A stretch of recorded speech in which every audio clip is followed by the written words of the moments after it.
You're listening to the Silicon Valley Podcast. Today's show, we sit down with Sandra Shpilberg, who is the founder and CEO of Adnexi, a disease intelligence platform for the next generation of biopharma treatments. Prior to this, Sandra was the founder and CEO of Seeker Health, a breakthrough digital patient-finding platform which accelerates drug development and commercialization for biopharmaceutical companies. Seeker Health was acquired by EVERSANA in September 2018. She's also the author of New Startup Mindset, a book on her non-traditional founder's journey and lessons learned starting, building, and exiting a company. On today's show, we talk about what questions should a founder or founder team ask themselves about the company before starting it, how important is position in one's company, and the temptation to take venture funding and the positives and negatives of going down this path. This and much more in today's episode. And Sandra offers our guests a special offer. If you write a review on iTunes, take a picture and message me. We'll put your name in a raffle to win a copy of her book, New Startup Mindset. All right, now let's start the show. Enjoy. Welcome to the Silicon Valley Podcast with your host, Sean Flynn, who interviews famous entrepreneurs, venture capitalists, and leaders in tech. Learn their secrets and see tomorrow's world today. Thank you for taking the time today to be on the Silicon Valley Podcast. Now, I'm super excited for you to be here. I have your book right next to me and I've already read it. And well, let's just say I'm too excited to not start this right now. So Sandra, to give our audience a little bit of background of who you are, can you tell us your career briefly up until this point? Sure, I'd love to. So I always think of my career starting when I was an employee at my father's hardware store. He had one of these mom and pop hardware stores where you went to get cable or paint or, sort of consumables, that kind of thing. One of the really important things he taught me was to delight customers. That was his whole thing, right? Find out what the customer needs, give it to them with a smile, help them come back to our store again. Of course, years later, we immigrated to the United States of America. My mom, my dad, my brothers, and we came to Brooklyn, New York. I continued my education there, graduated from high school, went to college, and then decided to get the type of job that an immigrant should have, like a really solid, stable job. So I studied accounting. With accounting, I got a job on Wall Street, first in audit, then in financial control. And then pretty soon I realized that I really liked accounting, but I didn't want to do accounting for the rest of my life. Decided to get an MBA to transition hopefully into something related to biotechnology or technology, an area that was innovative and exciting. And that's what happened. I went to Wharton. Then I ended up interning at Genentech, the mother of all biotech companies. Wonderful internship. And then I came back and continued working at Centocor. It's a Johnson & Johnson biotech company. Biotech was a great area for me because here the products really are helping someone, right? And that was really important to me. What I'm working on somehow needs to be related to a value. It has to have some value for someone that is receiving it. Biotech really provided that, along with, of course, lots of innovation to go along with it. Then after that, moved to the West Coast, started my job at BioMarin, which is a biopharmaceutical company. Back then, it was a small biopharmaceutical company going after their first approval, their first drug approval. I was part of the marketing department. And that was a wonderful experience. I spent 9 years at that company. Really, I feel like those were like my formative years from a biotech experience. And then I noticed that I wanted to go to smaller and smaller companies. So I went to this startup called Nora Therapeutics. And Nora was developing a few drugs for fertility treatments. There is where I noticed that there was an incredible need to find patients for clinical trials. That need wasn't well served in the market, especially for small companies and especially for companies working in rare diseases. It turned out that Nora Therapeutics decided not to pursue their product any further. So I was actually out of a job. And I was going to smaller and smaller companies. And so I decided, you know what? This is the perfect time. I'm going to start my own company. That's when I started Seeker Health. Seeker Health was a patient-finding platform to find patients for clinical trials, specifically for rare disease. And initially, I started the company by providing a service. And then I grew that service into a platform that was more scalable. I had this opportunity to build a company. And then I started getting acquisition interest of several companies that were looking to go into this market. They were looking to either buy or build. So they were exploring the buy option for them. I ended up selling the company. The company was acquired by EVERSANA, which is a large life science services conglomerate, in 2018. And then I went into the integration process with them, which was great. That was about a year and a half. And now I'm back out.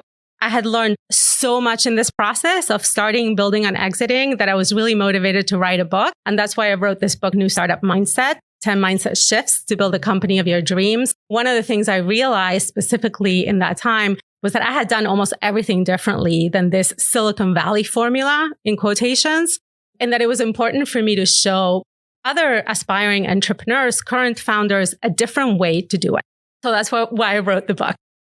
Okay, there's too many things to talk about right there. Your acquisition, your exit, how you did something not conventional, not the Silicon Valley normal path. But your company, I mean, you started it, you built it, you exited it. You went through all those paths. Can you go into a little bit more detail about those different areas, those different phases of your company's life cycle? Love to. Start is very much embracing the sense of being a beginner. Of course, I was bringing into this company a knowledge of clinical trials. I was bringing my experience in biopharmaceutical, as well as my contacts and my connections in that area. There was so much that I didn't know, and there was so much that I didn't even know that I had to know. In Start, it was all about embracing this beginner's mindset that about half of the things that I was going to show up to do every day, I had never done before. And that was going to be perfectly okay because I can learn, right? Growth mindset. I can learn how to do these things. I can figure them out at some point or another. So that was very much Start also has this feeling of like, you really don't know if this is going to work, right? We're just trying to figure it out.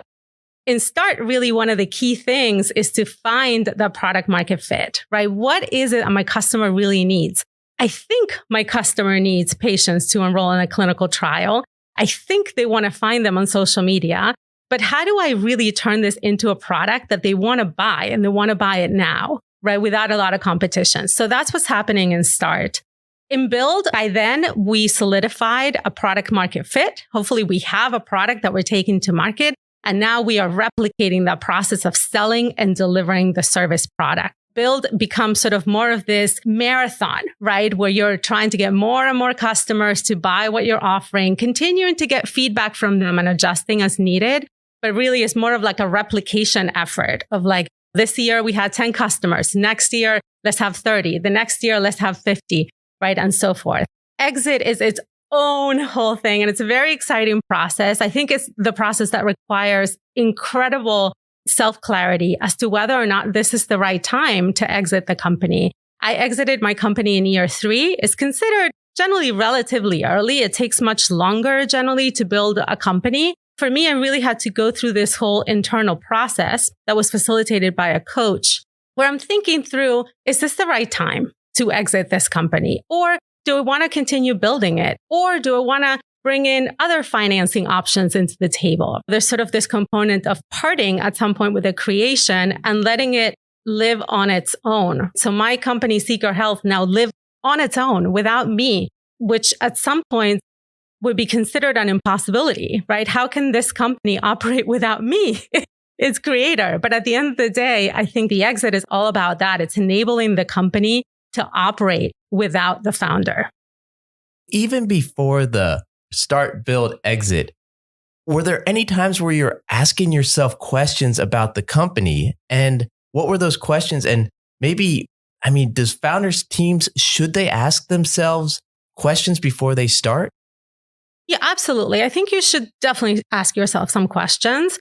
I think probably the most important question to ask yourself is, am I the right person to start this company at this time? Right? So is this the best way that I can add value to someone else at this time? And I think for me, that checked out to be yes. I had the half of the knowledge that I needed, the clinical trials, the biopharmaceutical contacts. And of course, I was missing the other half. And all founders are always going to be missing the other half. That's one of the most important questions to ask. Am I the right person to be doing this today? Is this the best way that I bring value to others today? And what about the team? What questions should you ask the team members? Team members are super important, especially those first few people that you hire. they end up becoming basically members of the family. For those team members, I was looking specifically for a growth mindset. Like similarly to what I'm speaking about today, I was looking for people who were looking to learn, who were excited about the mission of the company, and who would perceive trying as a great thing to do. You could fail when you try. That's okay. We get up, we learn something, we dust ourselves off, and we keep going. That's mostly what I was looking for, this growth mindset. Couple of other things that I started looking later on. One of them has to do with energy disposition. And it's sort of like a bit more unusual way to read someone. But what I'm looking for is a centered energy disposition. And that's in contrast to either spilling your energy all over the place. There are a lot of people who are very enthusiastic and they sort of start spilling their energy all over the place. And it doesn't land very well on the team, especially on a daily basis. The contrast to that is somebody who is withholding their energy and is sort of like apathetic and removed. And so neither one of those are generally great team members, right? Because for the apathetic, the team is trying to get them to like get a little bit more excited and more involved. And for the person that's spilling their energy and is overexcited, the team is sort of looking at them sideways, being like, what are you on? And what's wrong with you? Like, are you in touch with reality? Like, this is a startup. Like, we have a great chance of success. We have a great chance of this maybe not really going the way that we all think of. That's another thing that I started looking for. And then the third thing is towards the end, we use the DISC, which is a tool that is used to basically assess the personality of somebody in a work setting. And what's important about that is that generally we want to create a balanced team. And so to do that, we need to understand, well, what am I? So I generally tend to be a driver, somebody who's really focused on goals, and somebody who is an influencer, who wants to influence people, use my words, use my presence to influence. I need a counterbalance to that. And the counterbalance to that is somebody who is generally a more conscientious person who's going to think more about like the complete wholeness and the wellness of the organization. And so as I was hiring people, I noticed that intuitively, I tended to hire those people that would be my complement, right? That would be my opposite. They were bringing that to the table as well. I've never heard anyone talk about the energy and the overflow. DISC, yes, I have heard, but not this energy. That's is pretty fascinating. I mean, most of the startup founders I come across, we were friends in college, or we met at work, or met at some event and we decided to form a team. But the way that you really pictured the importance of all the different personality traits in that, fascinating. You have your team, you're moving forward to that first client. Now, you haven't had any sales yet. What was it like going into that first client meeting to sell your company to them? What was going through your head? What did you learn in that instance? Yeah, I think that first meeting was part terrifying, part super energizing, and part the best learning experience that I could ask for. I'm in front of a group of customers, not unlike if I was trying to pitch a group of venture capitalists. It's just that here they happen to be members of a company that wanted to consider our product, to buy it, to use it for their purpose. I say terrifying because, of course, it's sort of like a high stakes type of situation. And I always say, startups, you sometimes only need one or two things to go right. But if you have like a bunch of things going wrong at the same time, it could be really demoralizing. So here was my first customer.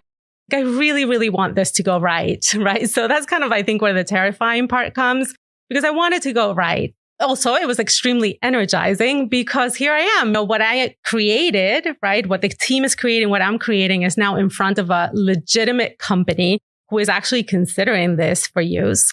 The best learning experience, because every question that they ask me during that meeting becomes something that now I can build, right? Into the pitch deck, into the product, sort of to preempt the questions.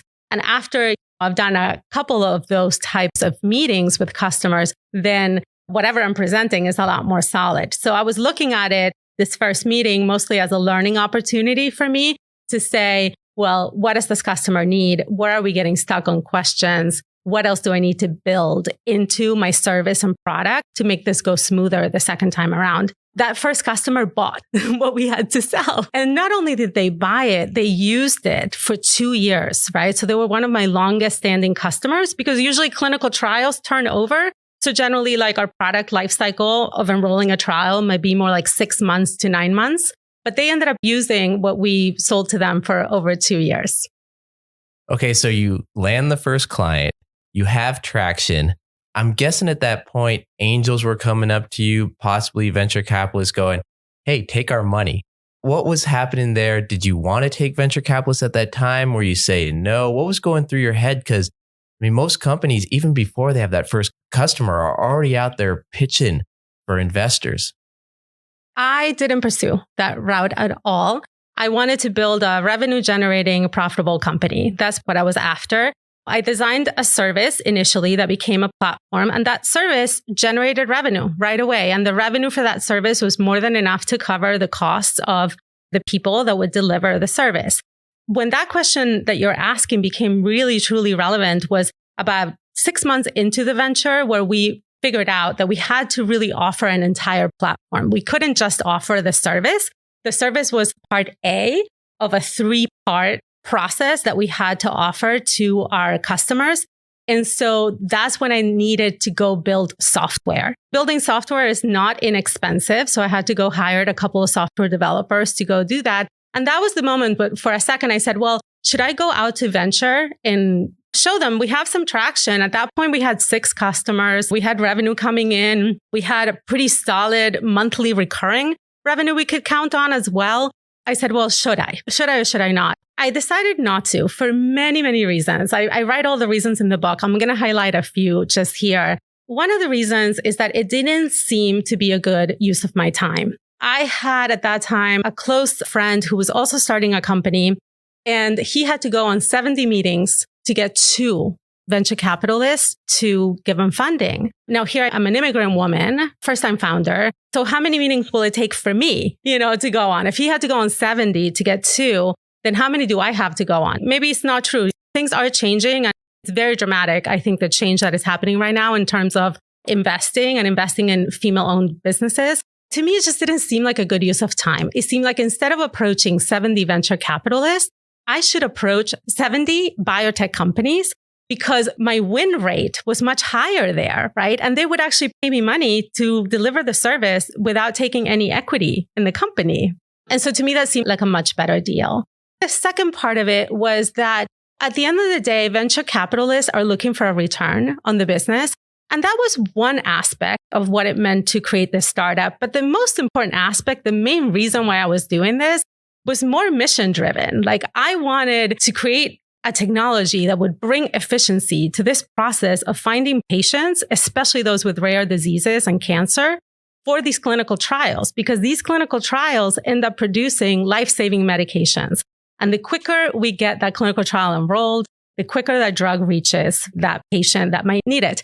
I was willing to make some trade-offs there in terms of what the return needs to be, because there was another return to me, which was making an impact, making a difference. That was very interesting about the whole time versus return. I've talked to founders in the past that have had 200 meetings with VCs before they landed that investment. And if you think about it, you have the hour meeting, you're driving back and forth, the introduction, the time. There's hundreds and hundreds of hours put into these meetings where maybe if they had used that time for customers, they would have been in a whole better position. Okay, you have customers. Now you're looking at your competitors out there. How did you go about finding your key value proposition in an existing market?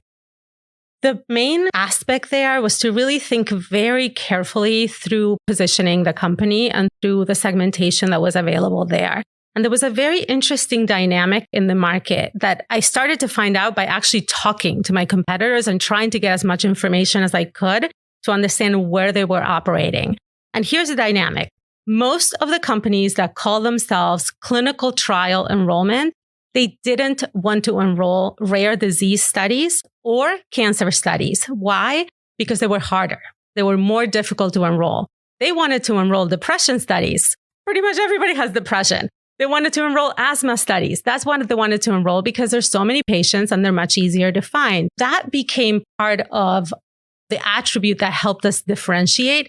We were focused on enrolling, right? Finding and enrolling these patients that had rare diseases, maybe think 1 in 10,000, 1 in 200,000 patients, those that had cancer. Both of those were areas that were sort of, our competitors were like, we're not touching that. Too difficult.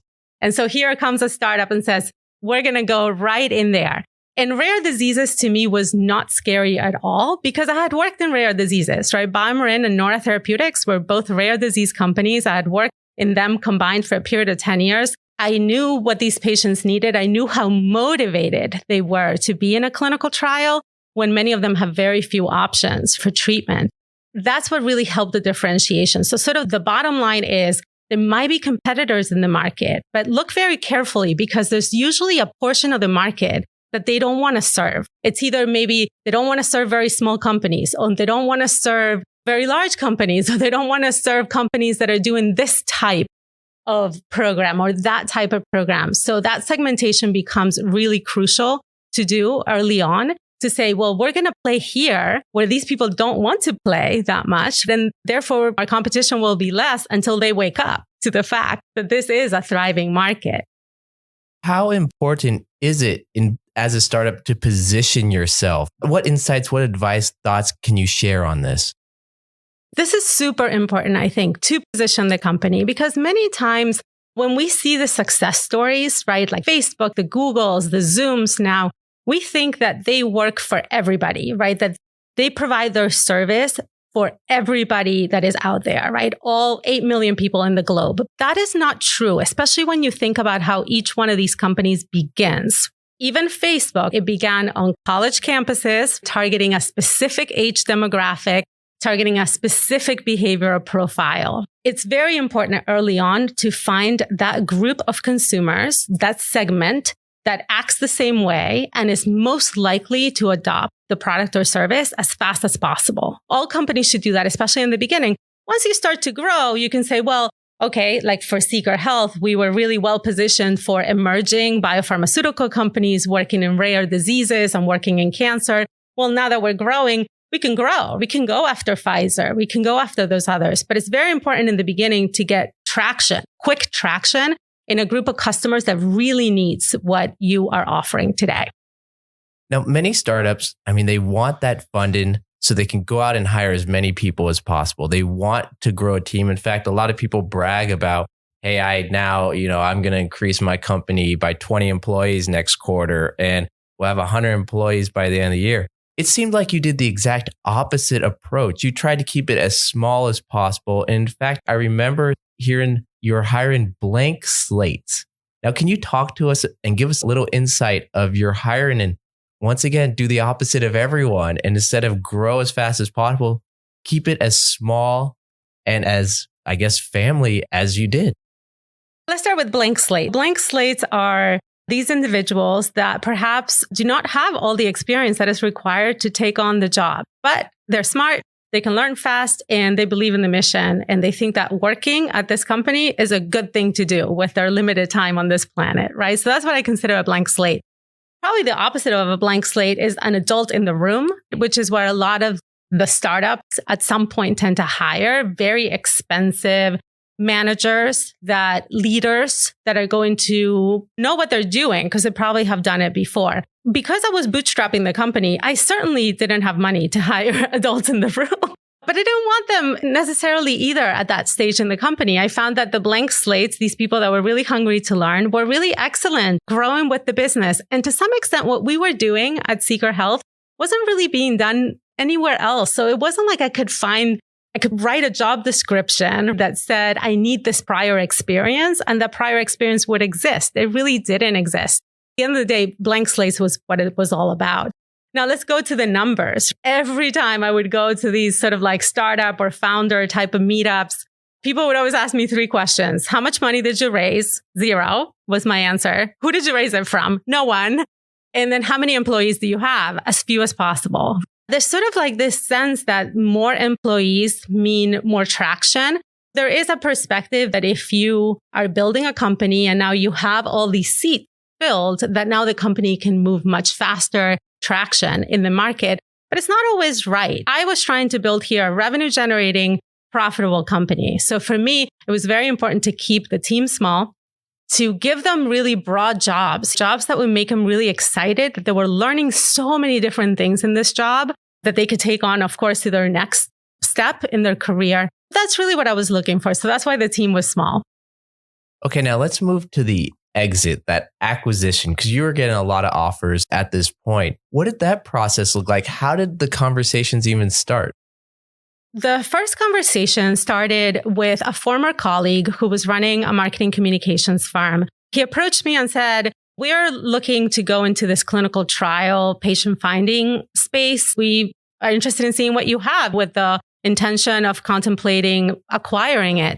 I went through a whole process with them, the letter of intent, the beginning of due diligence. And then towards the end, we started pitching this product together as sort of like a practice run of what the eventual marriage would be like. It wasn't sticking, like something about it wasn't quite working out. So at the end of the day, they decided to walk away thinking that Seeker Health's revenue weren't moving as fast as they wanted it to move. That was sort of the excuse, and that they were going to postpone and come back to me. And I said, let's not postpone and come back to me. Let me just be out of this exclusivity agreement. Because around that time, I had gotten a second inquiry, a different company, similar background to this company, who was also interested in acquiring Seeker Health. I flew to them, and then we did this whole wine and dance, getting to know them, getting to know the company. They put together their letter of intent, and there were certain terms in that letter of intent that I really didn't like, right? At that point, I said, you know what, I have to take a pause. And it happened to be that I went to this conference where everybody was talking about these executive coaches, and I had never had an executive coach. But I said, you know what, this is probably the perfect time for me to get an executive coach so that I can think through whether or not this is the right time to sell Seeker Health. First question, is this the right time to sell this company that, I'm creating, I'm still building? And then two, if it is the right time, then what would be the terms of this agreement that would make it minimize my seller's remorse? So those were the two objectives. I started working with Charles Rose, who's an executive coach, and we went through this entire process. It took a number of weeks to sort of sort out through everything that was related to, is this the right time? Is it not the right time? From an emotional, physical, financial, and spiritual perspective, looking at what happens if I sell Seeker Health now versus what happens if I wait another year, continue to build. And at the end of that exercise, I came to the conclusion that we had built something of value. I was working very hard at it, and that this was a good time to entertain these offers. So that was answering the first question. And then we worked on the second question. Well, if all went well, then what do I want the offer to look like? And I think the main lesson there is to really ask for what you want, because this deal is only consummated once. You only get to sell this company once. Better meet sort of all the needs that are sort of dreams or expectations. And so some of them were financial, of course, and some of them had to do more with practical things, like where the company was going to be, where these employees going to be retained and maintained with jobs, which was important to me because they had obviously dedicated 3 years to working at Seeker Health, and I want them to continue to have jobs, things of that sort. And then I was ready now to negotiate. I didn't know if a third company would come along, but a third company came along. Once they asked what I was looking for, now I was completely prepared with a list of points, communicated that to them. I didn't hear any strange noises, right? They didn't hang up on me. Then from then on, we went on to negotiate the letter of intent first. Then we went into a due diligence process that took about 3 months. And that due diligence process is a very important process. I write a lot about it in the book because I love founders to know what they need to do during that time. And then the agreement was drawn up, signed, the wire was made, and now Seeker Health belonged to EVERSANA. And then I went on to help them integrate the company. So let's go back. You had mentioned something that I want to dive into. You said you hired an executive coach. Now, I haven't really talked to any founders that have done this before, but what was your experience hiring an executive coach? Would you recommend it for other founders? When would you recommend it? And just give me some more feedback on this. I'm really curious. Yes. An executive coach, I think, is fantastic when there is a big decision, a big inflection point to think through. And it is important to have a person who can act both as somebody who can help you think through all the potential issues, the potential situations, the benefits, and also help align that to some values. The executive coach is not a lawyer, is not an accountant, right? But in my case, one of the reasons why I hired Charles Rose was that he had been a startup founder. He had sold companies. And that's what my question of the moment was. Do I want to sell? What does it mean to sell this company? And if I do, then how do I want this deal to go? Hiring an executive coach, I say yes. Definitely, I would hire again an executive coach. I think it's important to choose somebody who's walked in your shoes before, because not everybody has sold a company. Not everybody has started or built a company. So I would say it's very important to choose somebody who's walked in your shoes before. It's the timing of that is when you have one of these milestone decisions, one of these important decisions. Less a fan of having an executive coach at all times that becomes more of like corporate psychologist. It can work. I mean, it might be nice to have that space to talk about the issues that are going on. But I think it's really effective when you have a specific question you're trying to solve together. Everybody stays really focused on that question. And then all the work that is being done between the coach and the coachee are for resolving that question. And now the transition phase, the company was acquired. Kind of what were your roles? What were your employees? Because you had mentioned it was very important for you that the employees still had jobs after.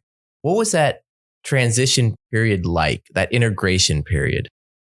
Yes. So the first few months, we continued sort of operating as it was and then set the goals for the integration. Mostly the goals for us were in the beginning to transition all the back office to the acquirer. So HR, accounting, tax, all of those things, acquirer would deal with those things on a global basis because they had many other companies and employees that they were working with.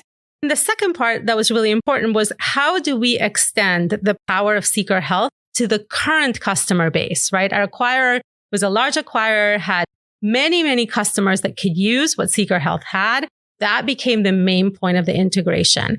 And then the final piece there is that there was also technology to transfer to the acquirer to make sure that they would continue to develop our platform and continue to invest in it. I would say like third workflow that was there.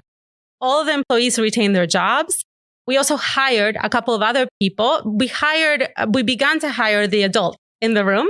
And now that we were in a bigger company, that those adults in the room can then begin to take some of the work that I was doing, managing the team, and they can inherit that work and continue it.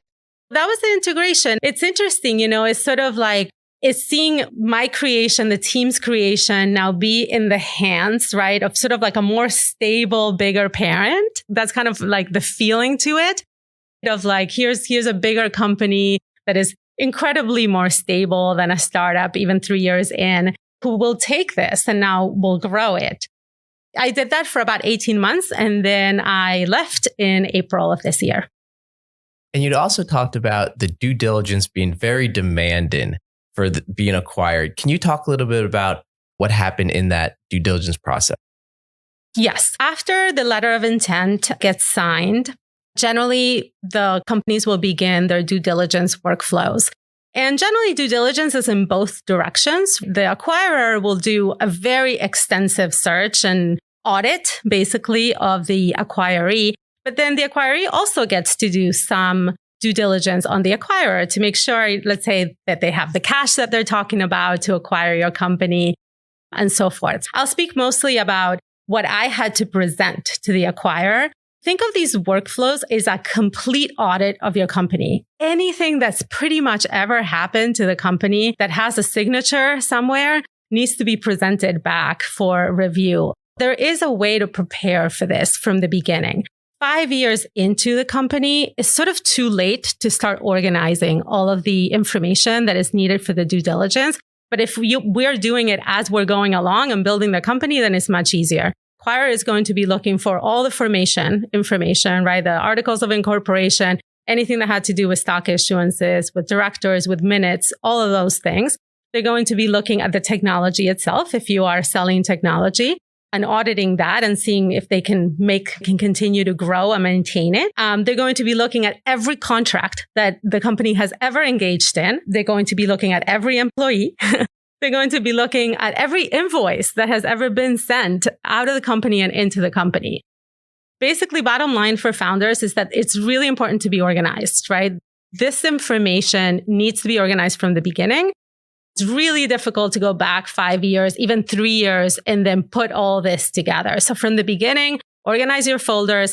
In my book, you have the list of what you need to keep and have these folders set up already so that when a data room, right, gets set up for your due diligence, you are just simply moving folders over, right? Wouldn't that be a dream?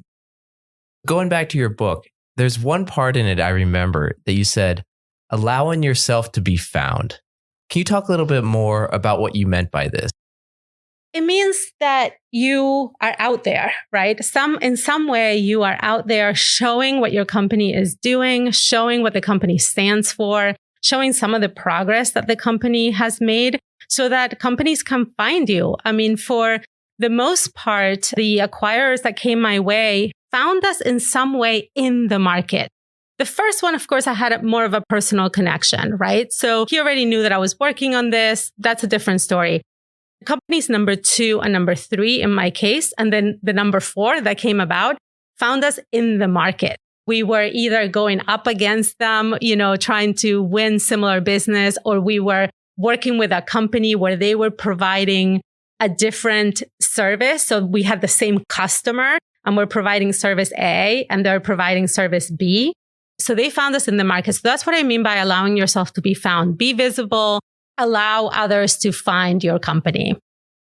Now, Sandra, I also have to ask, since selling a company, you've written a book, now you have another company.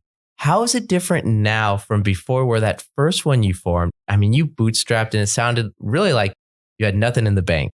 Whereas now, after your last company, I'm guessing, I don't know the exact terms of your exit, but I'm guessing you're in a better financial situation starting the second company. What's different? Everything. Pretty much everything's different. I turned around, couldn't really sit on a chair. After exiting my company, I had to go do something else. And so I had this other idea for a disease intelligence platform that's now called Adnexi. And I went ahead and I started this company.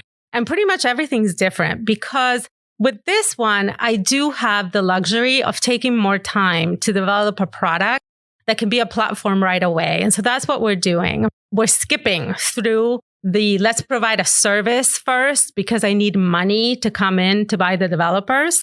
We're skipping through that. And instead we're saying, let's develop a platform. Let's put in the work to develop a platform first and then take it and continue to maneuver it until it finds its right product fit. So I think that that's the major difference. At this point, I'm still bootstrapping in the sense that it's our own capital and our own sweat going into it. Hopefully very soon we'll start having some customers to bring revenue into it. And in the past, I interviewed Sam Wong, who talked about mindfulness of a startup founder.